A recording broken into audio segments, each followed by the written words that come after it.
สบายดีพี่น้องชาวไทยชาวลาวและชาวต่างประเทศมื้อนี้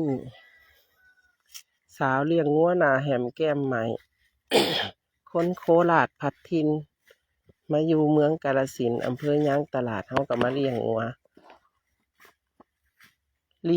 มื้อนี้ก็แดดร้อนเติบหนึ่งน้ำเขื่อนลำปาวก็มาเยอะเขาปล่อยน้ำมาเยอะพี่น้องเฮาก็สิพาแม่ลูกอ่อนงัวแม่ลูกอ่อนมานำแม่หนึ่งพูดอยู่กับลูกอยู่ทั้งปุ่น ลูกก็จะห่อนยางซ่าแน่ย้ำแรงก็จะประมาณนี้เนาะพี่น้องกินอยู่ข้างคูคันสะเนาะพี่น้องเนาะอืมมาเลี้ยงงัวกับบ่ได้มาล่าคันพ่อพักพ่อหยังเฮาก็เก็บไปกินไปแต่งอยู่ครัวกินเนาะพี่น้องเนาะก็เช่นผักอหยังที่เกิดอยู่กับธงผักลืมผัวผักแก้นขมผักอะไรขี้เหล็กผักอีหยังอีกต่างๆที่กินได้ผักแวนผักหน่อแต่ว่ากะเสียงอยู่เนาะพี่น้องงวมมากินหญ้าอยู่ใกล้ตะฟังคูคันสะมันสูงแต่สิมีกระท่อมนาเขาเจ้าอยู่น้ำเขาก็เลี้ยงอยู่ฟังนี่ฟังนั่นเป็นไปเลี้ยงบ่ได้เพราะเขาเฮ็ดนา3 เดือนเดียวเขาก็เกี่ยวแรงก็กินจังซี่เนาะพี่น้องเนาะกินหญ้าอ่อนหญ้ากินน้ำหลายๆก็อิ่มเอาก็จังสี่เลยพี่น้องเอ้ยเลี้ยงงัวยามหนาแรงเขาบ่มีที่มีทางเนาะพี่น้องเนาะเขาก็ต้องเลี้ยงอยู่ไปจังซี่ล่ะงัวก็สิบ่อ้วนคือเขาดอกพี่น้องเขาแบบเลี้ยงแบบโบราณนะเขาบ่มีหยังให้มันกินโตคนเดียวเนาะพี่น้องเนาะเกี่ยวบ่ไหวแล้วตัวนี้ก็สิขายที่พี่น้องมาปูน้อยนี่ขายได้11,000 11,000นี่ก็ขายแต่ว่าเขาหังให้บ่ทันได้พอ10,000เนาะพี่น้องเนาะรออีกก่อนเนาะพี่น้องเนาะส่วนพูนแม่ลูกอ่อนอยู่ปุ่นทั้งปุ่นดงกับดงใหญ่เด้พี่น้องคันฝนบ่เห็นนานี่ก็คือนาปีที่เขาก็แลไม่เลี้ยงย้ำฝนตกอย่างดีขึ้นดงเลยพี่น้องเอ้ยมันก็กินหญ้าค้าสมมติเป็นหญ้าค้าอ่อนครับปล่อยมาก็ดีก็กินเพียงในคอกพี่น้องให้มันได้ออกกำลังกายขาแข็งแรงขาเส้นเอ็นบ่ยึดแม่นสิผอมก็บ่ตายพี่น้องมันก็ได้กินน้ำกินใบไม้ใบไหลไปเนาะตามภาษาสันปรับมันปรับโตของมันได้พี่น้องพูนแม่กับลูกพี่น้องเอ้ยผลยุตีนยุตีนยุตีนดงด้านกว้าง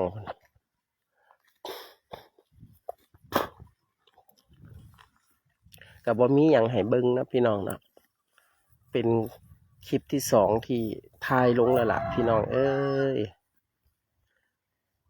อยากอยู่พี่น้องอยากไปอยู่หม่องที่ข้าเจ้ามีหม่องให้เลี้ยงเนาะพี่น้องเนาะ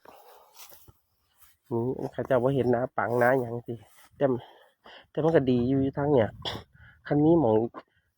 ย้ำนี่คันมีหม่องเลี้ยงแบบสี่ไว้ถาเลี้ยงถานี่ดีอยู่เพราะเขาถาข้าเจ้าเกี่ยวเขาแล้วเขาก็ปล่อยมันก็ได้กินหญ้าสดหญ้าอีหยังแต่ว่าถ้าเขาไปเลี้ยงตรงเขาบ่มีน้าหญ้าบ่มีการเฮ็ด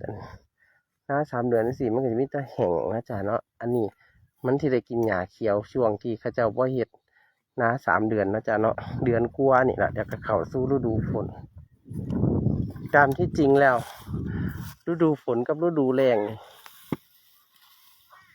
ข่อยชอบฤดูฝนเด้เพราะว่าถึงมันสิจืดบ่มีหม่องเลี้ยงบ่มีหม่องนอนแต่มันก็มีหม่องเลี้ยงหลายเด้พี่น้องมันจืดก็จริงอยู่แต่ว่ามันหังมีหม่องเลี้ยงปล่อยออกไปเขาเดียวกับอิ่มหญ้ามันหลายมันเดินหม่องนั้นเบิ่งแต่หน้าแล้งนี่มันก็จริงอยู่มันดีมันมีหม่องมันบ่จืดบ่อื่นงัวก็บ่ค่อยป่วยน้ำหน้าแล้งแต่ว่ามันก็หญ้าก็จังซี่ล่ะพี่น้องกินหญ้าไฟใหม่พูน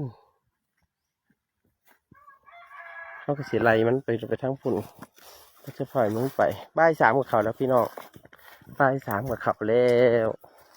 บ่ายสามก็เข้าคอกแล้วพูดเม็ดอ่อนลงมาหรอเป็นวัวไทยกายไทยเล็กนะจ๊ะเราจะเลี้ยงใหญ่ไม่ได้ ขนาดเลี้ยงใหญ่ไม่ได้ตัวอันสีดำนี่ก็ใหญ่เด้แต่ว่าตัวสีดำมันเป็นลูกกระทบมันก็เลยบ่อ้วนนี่เด็พี่น้องคันเฮาเลี้ยงลูกกระทบบ่อ้วนดอกคันอยู่จังซี่เฮาต้องเลี้ยงไทยกายไทยกี่ไทยกลางถ้าไทยกลางบางตัวก็บ่อ้วนสถานภาพหญ้าแบบซี่เฮาต้องเลี้ยงแบบซี่มันถึงสิเข้ากันเนาะพี่น้องมันกินบ่เรียกพูน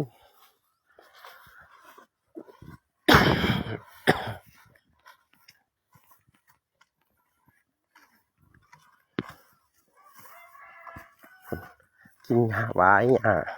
อีหยังต่างๆนานาอยู่ขอบน้ำยังก็ยังดีมีน้ำเนาะพี่น้องเนาะน้ำมันหลายยังดีมันได้กินน้ำกินไปกินมากนี่ไง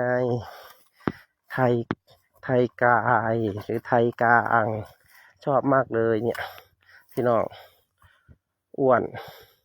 ไม่ต้องเลี้ยงใหญ่เขาเลี้ยงจำนี่ก็พอท้องเลยพี่น้อง9 เดือนแล้วแต่ว่าพอท่านได้เต็มวันที่23 เดือนนี้จังสิเต็ม9 เดือนไกลแล้วล่ะพี่น้องคือจิประมาณกำหนดคลอดเขาวันที่11นี่แหละพี่น้อง11 มีนา12นี่แหละวาน